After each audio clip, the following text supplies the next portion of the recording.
Hey guys, welcome back to another edition of the Independent Sponsor Update. Today we're going to be talking about deal killers. Bob Frisch with Frisch Capital sitting here next to me. Excited to be on the show today. We want to talk about deal killers because we see all kinds of stuff that kills deals for people. Unfortunately, some we've been a part of, but also a lot of them that we've heard about.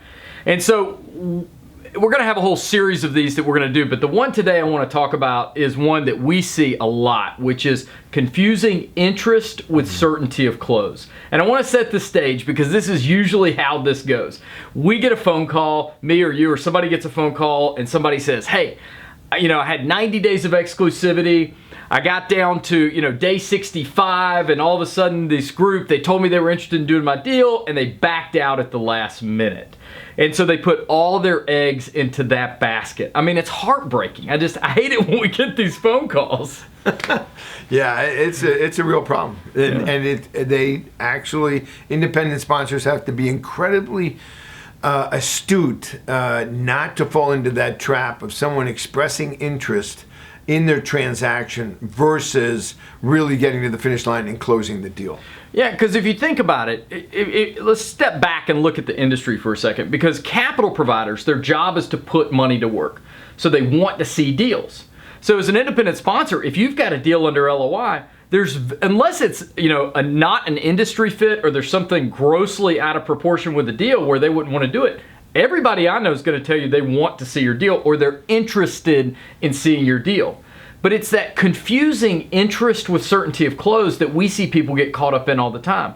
I mean, when we run our process and we help raise capital for independent sponsor deals, we never want to fall into that trap of confusing interest with certainty of close, but it's just, we see it all the time with independent sponsors, and it's painful. And I mean, how many times do you think you've gotten calls or talked to people? I mean, it's one of those almost, if I had a dime for every time it happened, I'd be a millionaire. It's really unfortunate. The capital providers, yes, they want to do deals. They have to do deals. That's their business. They raise money, put together a fund, or a family office has money and they have to put it out there. Debt funds have to put it out there. They have to put it out there. So they have to see the deals. And then those that look like they might be interesting, they start moving down the track. There's two things that go on here. One, the independent sponsor might get confused about interest being somebody that's really going to get to the finish line. The second thing is capital providers are going to waste a lot of time. Time is incredibly valuable to the independent sponsor because of his LOI. He's got this moment he signs the LOI, he's got a clock ticking, usually 90 days, sometimes 120, but he's got that time limit of exclusivity to get the deal done.